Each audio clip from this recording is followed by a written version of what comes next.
s'il y a bien une figure qui a transformé à jamais le paysage audiovisuel français, c'est Thierry Ardisson. Né le 6 janvier 1949 à Bourganeuf, cet homme à la silhouette noire iconique et au verbe acéré a su imposer sa marque, un style inimitable, des idées toujours novatrices et une audace hors du commun. Producteur, animateur, écrivain, provocateur. Il était tout cela à la fois, et bien plus encore. À travers ses émissions cultes, il a su faire de la télévision un espace libre, intelligent et résolument moderne. Voici l'histoire d'un génie des médias, respecté autant pour son talent que pour sa singularité. Il a un esprit créatif dès ce début. Avant d'être l'homme de télévision que l'on connaît, Thierry Ardisson débute dans la publicité dans les années 70. Il n'est encore qu'un jeune créatif, mais ses idées sont déjà percutantes.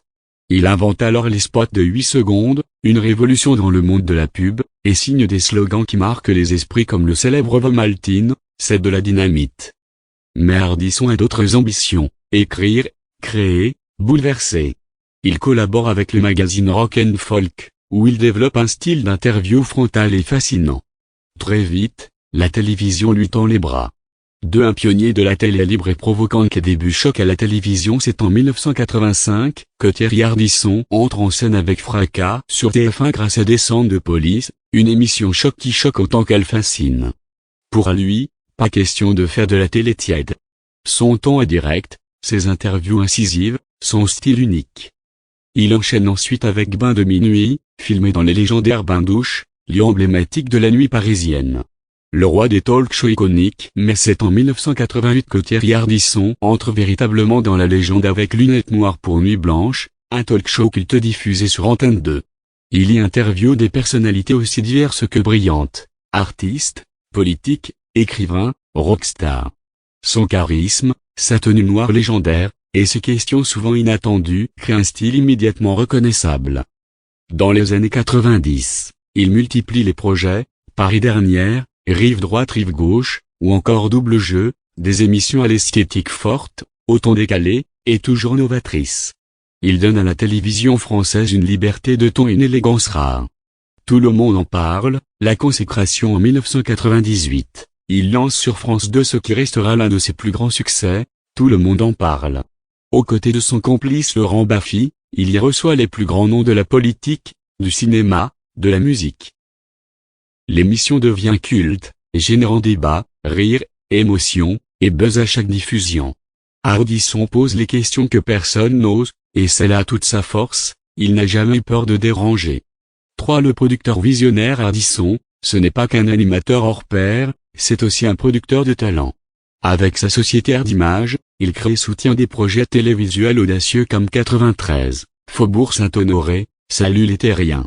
Ou encore On a tout essayé.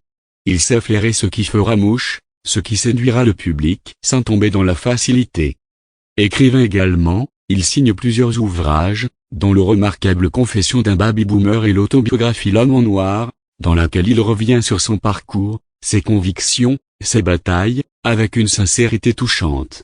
Et en 2022, toujours à l'avant-garde, il crée Hôtel du Temps sur France 3, une émission audacieuse utilisant la technologie du deepfake pour faire revivre des légendes comme Coluche ou Dalida. Là encore, il innove, repousse les limites, et propose une expérience unique en télévision. Un homme de caractère, salué et respecté, provocateur, certes, mais toujours brillant. Thierry Ardisson n'a jamais laissé indifférent. Son style, son ton, ses choix éditoriaux ont souvent divisé, mais ils ont surtout fait avancer la télévision. Il a été honoré en 2024 en recevant la Légion d'honneur, reconnaissance ultime pour un homme qui n'a jamais cessé de défendre la liberté d'expression et l'intelligence à la télé. Conclusion, un homme qui a marqué son époque. Thierry Ardisson, c'était plus qu'un animateur. C'était un artiste, un penseur, un homme libre. Il a offert à la télévision française certains de ses plus beaux moments, mêlant provocation, réflexion, humour et profondeur. Il a su parler à toutes les générations, en osant, en bousculant, en inventant. Aujourd'hui, son héritage est immense. Des jeunes animateurs s'inspirent de lui, des téléspectateurs le regrettent, des passionnés le citent. Car Ardisson, c'est une voix, un regard, un ton, unique et irremplaçable. Merci d'avoir regardé cette biographie. Si vous avez aimé ce portrait de l'homme en noir, abonnez-vous à la chaîne, likez la vidéo et partagez-la.